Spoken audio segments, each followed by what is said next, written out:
Une nouvelle formule touristique prend de plus en plus de l'ampleur à l'échelle planétaire. Il s'agit du tourisme scientifique. Qu'en est-il exactement? Suivons dans votre émission.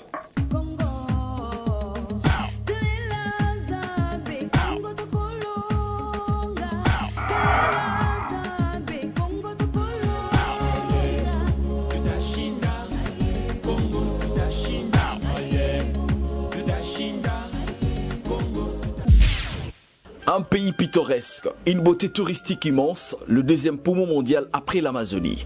Autour du tourisme et de l'environnement, une émission qui a pour but de promouvoir l'essor du tourisme en République démocratique du Congo et de faire l'approche de la politique du gouvernement et de ses partenaires dans le cadre de la conservation de l'environnement suite au changement climatique par le traitement de divers sujets.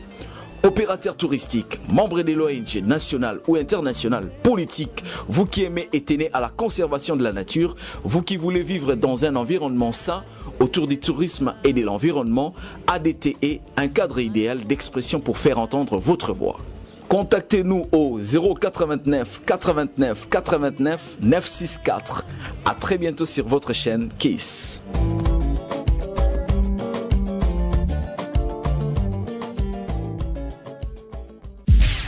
Madame, Monsieur, bienvenue dans votre émission autour du tourisme et de l'environnement. Aujourd'hui, nous allons parler du sujet, le tourisme scientifique. Quid? Suivons. Gaël Londa est un produit de l'Université nationale de Kinshasa dans la faculté d'agronomie. Ces cadres réalisent des projets visant la promotion du tourisme scientifique. Ceci permet de donner une plus-value au tourisme ordinaire en incluant la connaissance des éléments constitutifs des écosystèmes. Naturaliste avéré, il compte sur son actif de réalisation dans bien des sites au Bas-Congo et à Kinshasa. Son grand dessein est d'élargir ce projet dans d'autres sites à travers la République démocratique du Congo pour que cette dernière rejoigne le cercle de pays déjà très avancés dans ce domaine. Dans cette émission, l'ingénieur Londa livre le contenu de son activité et de ses projets.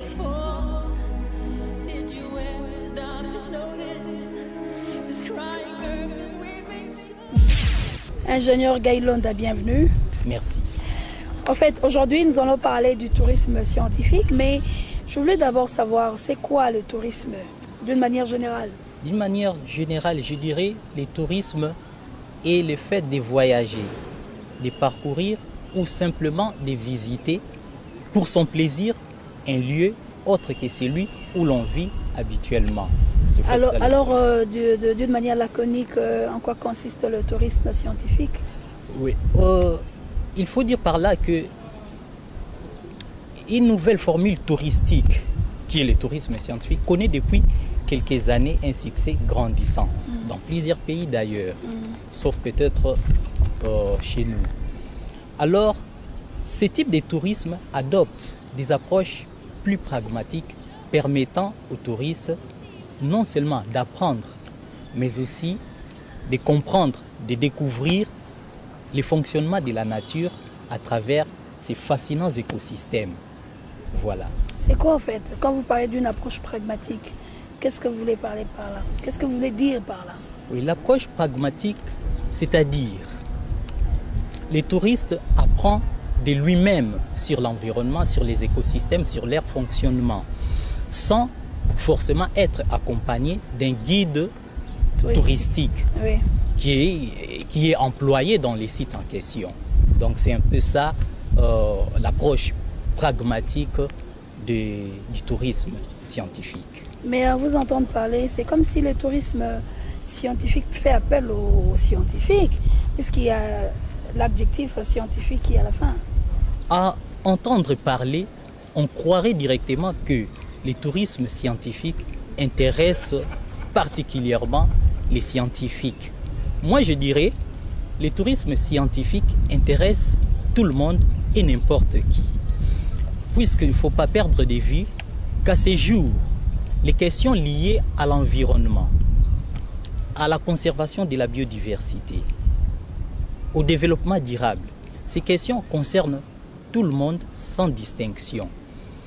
Par ailleurs, je dois encore ajouter ici que le tourisme scientifique permet de sensibiliser les visiteurs sur les concepts que je viens de citer tantôt, la biodiversité, l'environnement, le développement durable. Oui. Et le tourisme scientifique permet de sensibiliser les visiteurs sur l'importance de ces concepts, tout en faisant comprendre aux touristes de l'importance de ces concepts afin de leur permettre, disons, afin de permettre la préservation et la conservation des ressources naturelles.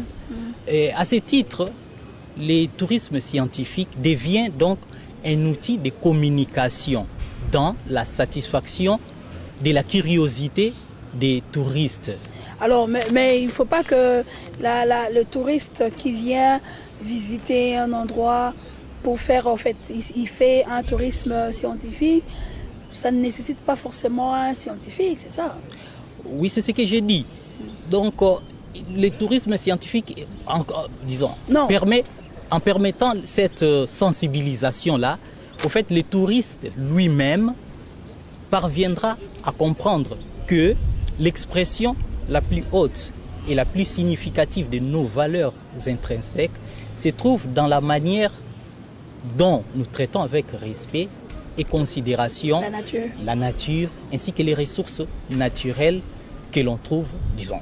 Alors, quelle relation y a-t-il entre l'écotourisme, le tourisme de loisirs, le tourisme de masse?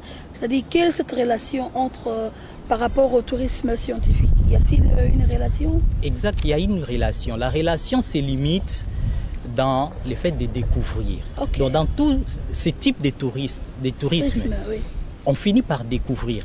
Mais le tourisme scientifique essaie d'aller au-delà de cela. Okay. C'est-à-dire, dans le tourisme scientifique, non seulement on découvre, on apprend et on comprend la nature, disons son fonctionnement à travers ces écosystèmes. Ok. Donc, alors moi, je suis touriste. Je donne un exemple. Je suis touriste. J'arrive sur un site touristique. Je trouve des panneaux affichés sur des essences forestières. Et puis après, je me mets à comprendre et à apprendre. C'est ça, en fait, c'est ça, le tourisme scientifique. Oui, en fait, ça c'est, je dirais, une composante ou un aspect du tourisme scientifique. Ok. Dans l'aspect que vous venez d'évoquer là, vous trouvez des panneaux, les panneaux là vont contenir des renseignements sur les identités, les origines, les usages, même disons, les identités, les origines, les usages des différentes essences que l'on trouve dans un site touristique donné. Donc c'est un peu ça. C'est une partie. Oui, c'est une partie du tourisme scientifique. Et il y a une autre partie? Bien sûr. Une autre partie consiste à quoi alors? Bien sûr. Une autre partie consiste à interpeller. Ok. Bon, à interpeller le public du danger qu'il y a en négligeant la nature. Ok. Et j'ajouterai encore d'autres parties vont consister à amener les gens, disons, à amener les gens dans l'amour, à amener les gens à aimer la nature, à conserver la nature, à protéger la nature. Donc, le tourisme scientifique a plusieurs composantes, plusieurs stades, plusieurs types même. Quel est l'intérêt de ce tourisme scientifique dans la sphère environnementale? Le tourisme scientifique trouve son intérêt, sa pertinence et même l'origine de ses valeurs dans l'importance qui révèle les bienfaits de la nature. Rappelons-le que dans la nature, tout ce que nous voyons obéit aux lois d'un équilibre délicat. En tant qu'humains, il nous faut comprendre cet équilibre, préserver l'harmonie et respecter toutes les créatures, toutes les espèces, en commençant par les plus faibles et celles en voie de disparition, celles donc qui sont menacées d'extinction. Ces notions ne sont que mieux assimilées, mieux comprises de manière pragmatique dans l'exercice du tourisme scientifique. C'est ça d'ailleurs qui explique l'intérêt du tourisme scientifique. Voilà. Alors quel pourrait être l'apport de cette activité dans le cadre du développement durable. On voulait un peu savoir. C'est tourisme scientifique. Oui. Je dirais que le tourisme scientifique est un outil d'information. Il permet de sensibiliser de sensibiliser le public, les touristes, tout le monde, n'importe qui, sur les dangers qui pèsent sur nous lorsque nous ne prenons pas en considération le rôle de la nature dans notre vie. En tant que tel, je trouve que dans les développements, disons, lorsqu'on interpelle le public dans ce sens, que nous ne pouvons pas tout exploiter, sachant que tout est épuisable et tout est limité. Ça, au fait, c'est son intérêt, c'est l'intérêt du tourisme scientifique dans le domaine du développement durable. Bien qu'on ne peut pas quantifier la nature, exactement. Mais lorsqu'on utilise mal tout ce qui est autour de nous, dans le cas de l'environnement, un jour ça pourrait finir. Exactement. Dans la nature, dans l'environnement, tout ce que nous voyons est limité.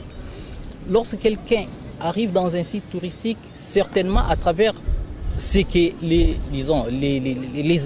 les amis de tourisme scientifique font, il finira par comprendre toutes ces notions-là, les notions relatives au développement durable, parce qu'il trouvera là des interpellations lui faisant voir les dangers qui pèsent sur nous lorsque nous négligeons un peu l'aspect, disons, lorsque nous consommons de manière non limitée nos ressources. Naturelles. Oui, exactement.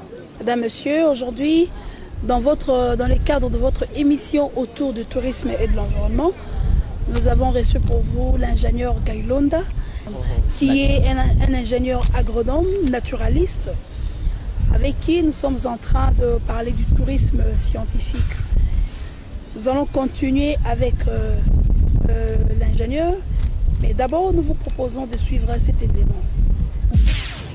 Un pays pittoresque, une beauté touristique immense, le deuxième poumon mondial après l'Amazonie.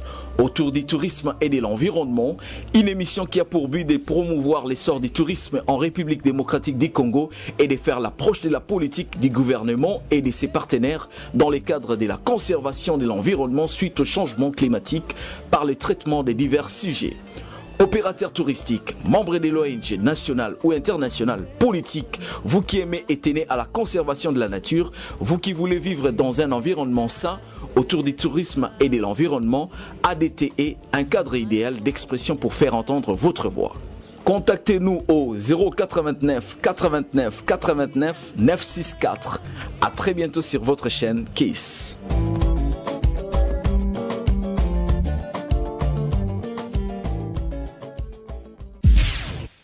La girafe. En RDC, on trouve cette espèce sœur de l'ocapi au parc national de la Garamba. Avec la sous-espèce du rhinocéros blanc du Nord, cette girafe est à la base de la création du parc. La girafe est la mammifère qui, sur pied, dépasse en hauteur tous les autres. Il existe 7 sortes de girafes, différenciées par les variations de couleurs et les formes des taches polygones du pelage. La Girafa caméléoparadis congoensis ne se trouve qu'en RDC, au Cameroun et en Ouganda. Répandue autrefois dans toutes les savanes sèches de l'Afrique, le Sahara y compris, la girafe n'existe qu'aujourd'hui qu'en population isolée dans les aires protégées. Son caractère endémique fait qu'en République démocratique du Congo, elle est totalement protégée. Il n'en reste plus que quelques individus, plus ou moins 150 à 200. L'Institut congolais pour la conservation de la nature a pour mission de sauvegarder un patrimoine en péril. S'allier à des partenaires comme l'UNESCO et différents gouvernements internationaux, soutenir le personnel des parcs qui travaillent dans des conditions difficiles et dangereuses pour conserver les riches écosystèmes des sites. Tels sont les objectifs fixés par l'Institut congolais pour la conservation de la nature. Alors monsieur, nous revenons ici sur notre plateau. Nous allons continuer l'émission avec vous. Nous allons poser notre question. Vous êtes en train de parler du tourisme scientifique. Mais ma problématique est celle de savoir à quel niveau les touristes qui arrivent sur un lieu touristique pourraient contribuer au développement durable? À quel niveau? Oui, les touristes qui arrivent, il va contribuer au développement durable dans la mesure où il va par les tourismes scientifiques comprendre l'intérêt et l'importance des ressources naturelles. Et par cette compréhension, je dirais, il va se comporter en citoyen modèle et par son comportement, il va aussi enseigner ses voisins, il va enseigner les autres qui n'ont pas des notions que lui a apprises à partir du tourisme scientifique. Et bien au-delà de cela, dans l'exercice du tourisme scientifique, il finit, lui, les touristes, par comprendre que les plantes, les animaux, comme toutes les autres ressources naturelles, ont un apport considérable dans notre vie. En tant que tel, les hommes que nous sommes appelés à les exploiter de façon rationnelle, à les cultiver de façon durable.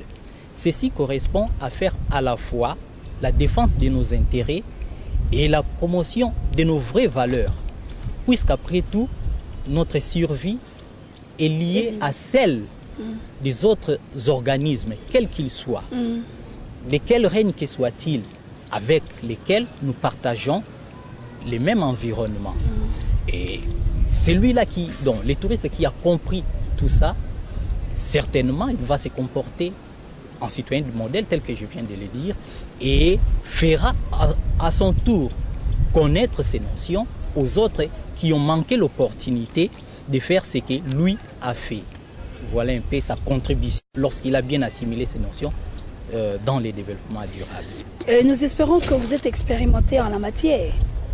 Exactement. En fait, fort de votre expérience en la matière, nous voulons savoir qu'est-ce que vous faites dans le cadre de votre travail.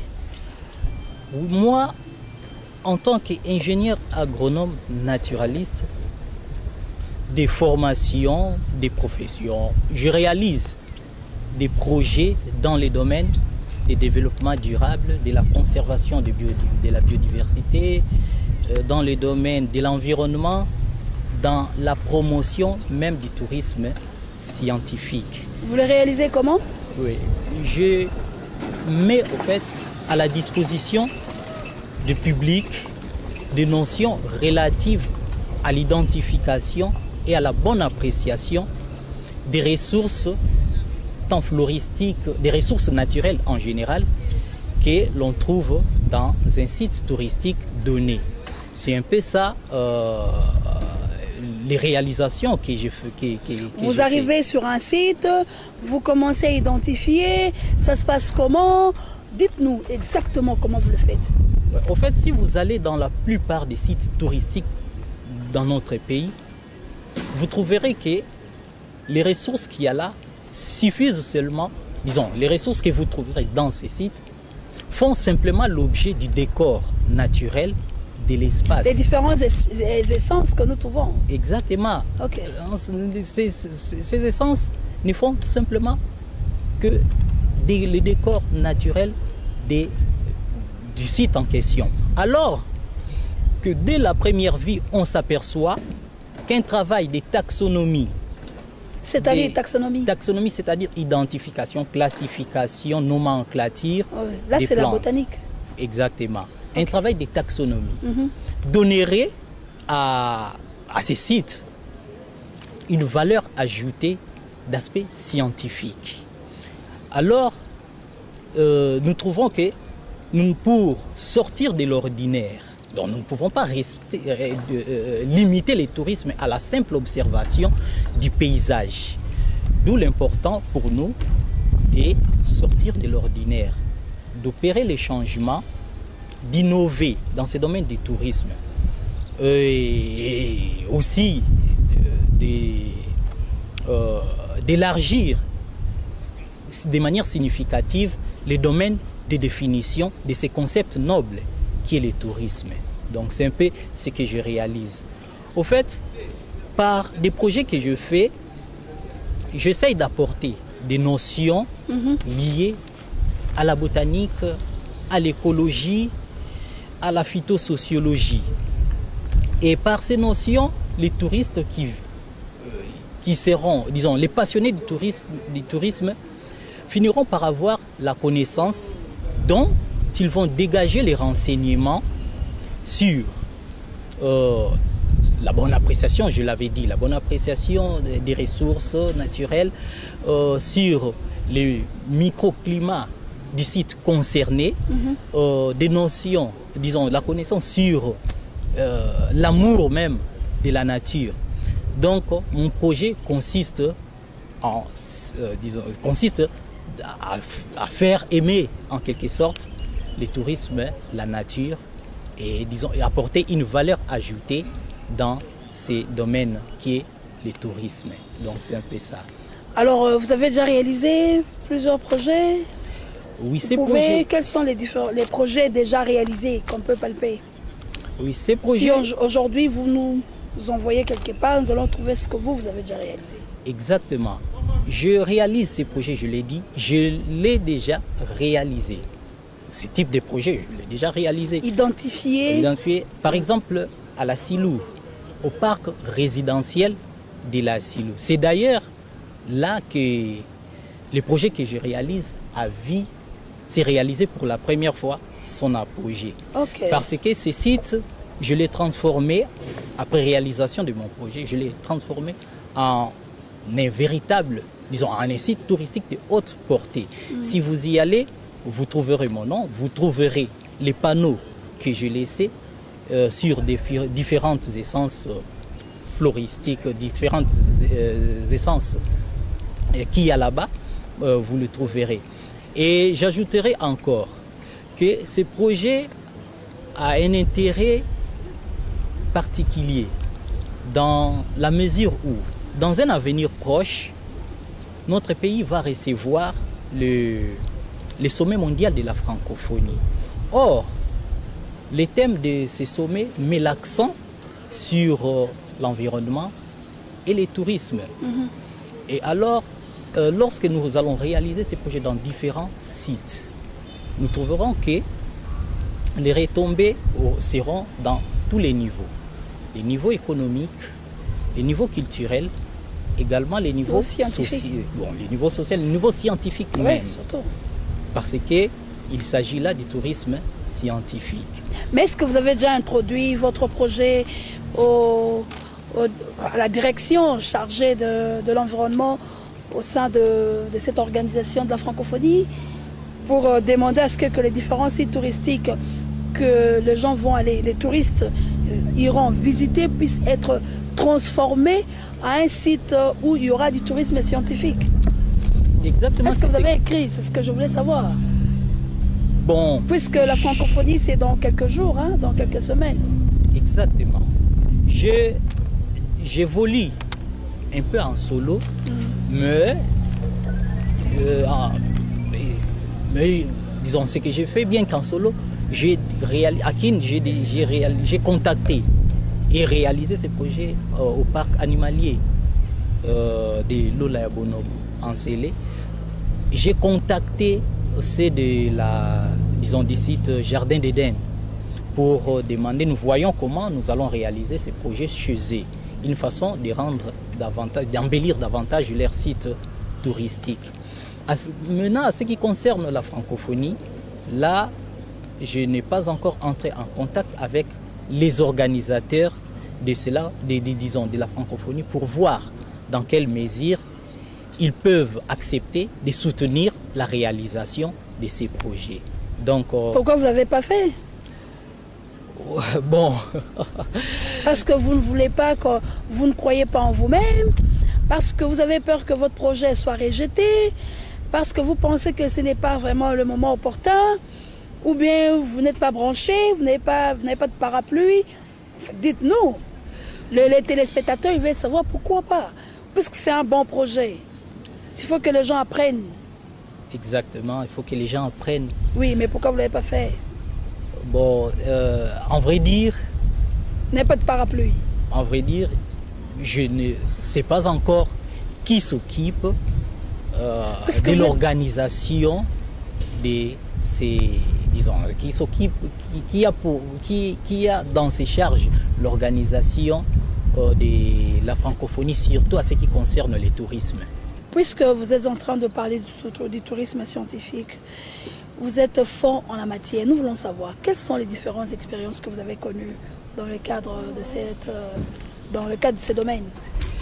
Ouais, au fait, ces projets liés au tourisme scientifique, je le réalise toujours et je l'ai réalisé d'ailleurs dans plusieurs sites. À Lukala, au parc résidentiel de la Silou. C'est moi d'ailleurs qui ai fait que ce parc soit un site touristique de haute portée. Si vous allez, vous trouverez mes empreintes. Au parc animalier Lola ya Bonovo. Qu'est-ce que vous avez fait au niveau du parc de Silou? Au parc de la Silou, c'était tel que je l'ai dit, j'ai fait ces projets permettant, disons, ces projets visant à mettre à la portée du public des notions d'identification, de la mise en valeur. Vous avez placé des panneaux? Exactement, j'ai placé des panneaux portant les identités et autres notions, disons, identité, origine, usage des différentes essences qu'il y a là-bas, et aussi des interpellations amenant les gens à l'amour de la nature. Donc, et ces mêmes projets, je l'ai réalisé ici à Kin, au parc animalier Lola ya Bonobo. J'ai contacté les autorités, les propriétaires du site Jardin d'Éden. Nous voyons comment nous allons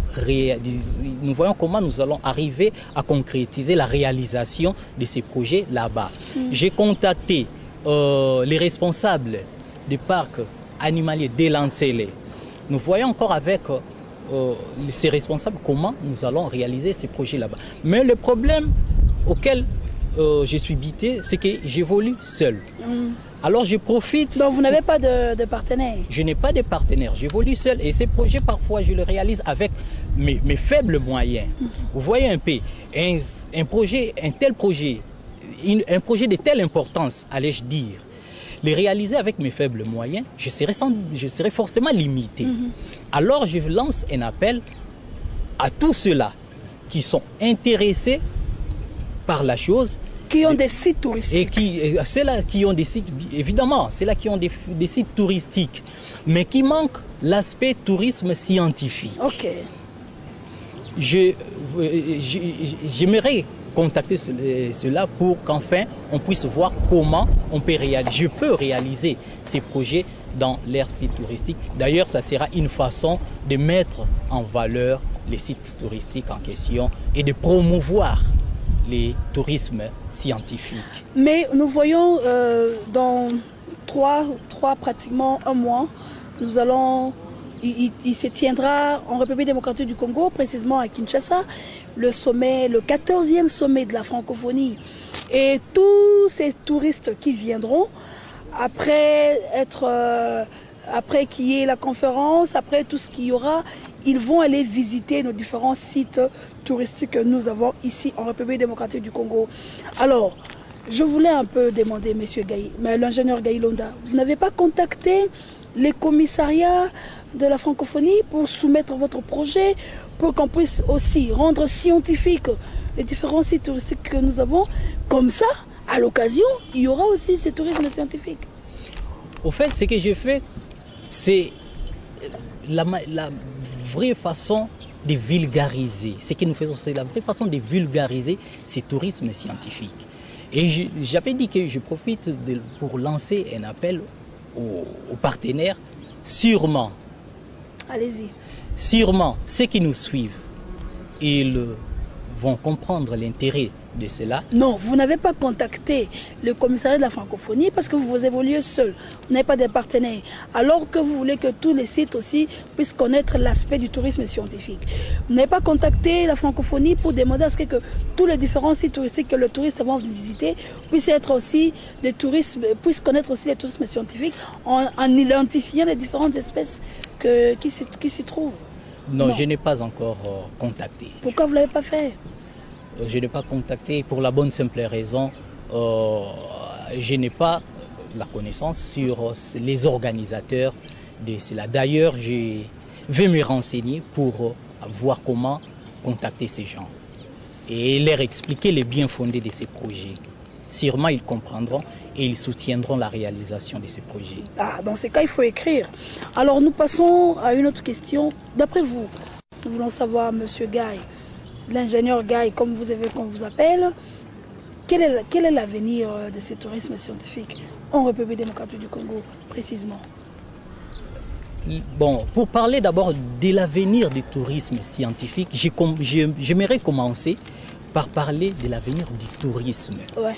L'avenir du tourisme, qu'on ne se trompe pas, dans ce pays est en danger. En danger pourquoi? Nous avons un potentiel écologique énorme dans ces pays, malheureusement inexploité. Rappelez-vous, un autre aspect du danger du tourisme s'explique dans la mesure où nous disons tous que le Congo est un pays, la RDC est un pays hospitalier. Mais posez-vous la question, combien de gens visitent notre pays? Donc, rien qu'en ces termes, nous comprenons que... Ils viennent pour les investissements économiques, mais donc, dans les cadres du tourisme simplement. Dans les cadres du tourisme, donc on n'a pas... Donc ceux qui viennent, c'est pour un but limite, disons, c'est pour un but économique seulement. Dans les cadres du tourisme, on ne reçoit pas beaucoup de gens. Donc cela explique que l'avenir du tourisme est menacé. Mais il y a une autre façon de sauver le tourisme. C'est avec la réalisation des projets, disons, c'est par la réalisation des projets de tourisme scientifique. Au fait, ces projets, pour moi, disons, le tourisme scientifique, étant donné que c'est une nouvelle façon de voir, de définir le tourisme, une fois que l'on soutient ce type de tourisme, on sauverait forcément le tourisme traditionnel. Donc, l'appel est lancé à tout le monde, sinon à n'importe qui. S'il vous plaît, nous sommes, donc vu l'importance des choses, nous ne devons que soumettre la réalisation de tels projets au bénéfice de l'urgence pour sauver notre secteur touristique. Sinon, toutes nos ressources, toute notre potentialité écologique finira par être inexploitée et ne servira plus à rien. Donc c'est un peu ça l'appel. Soutenez ces projets, soutenez la réalisation de ces projets pour relancer le tourisme et le tourisme scientifique. Voilà. L'ingénieur Gaël, merci. C'est moi d'ailleurs qui vous remercie. Ça a toujours été un plaisir pour nous de vous présenter votre émission autour du tourisme et de l'environnement. Aujourd'hui, nous avions reçu pour vous l'ingénieur Gaël Londa, avec qui nous avions parlé du tourisme scientifique. Merci d'avoir suivi votre émission, toujours la main sur le cœur. Nous disons, our country is DRC. Whatsoever our country is passing through, we believe in God. We know that things will change, if not today, but tomorrow. Tomorrow is certain, is sure. Thank you. Kiss.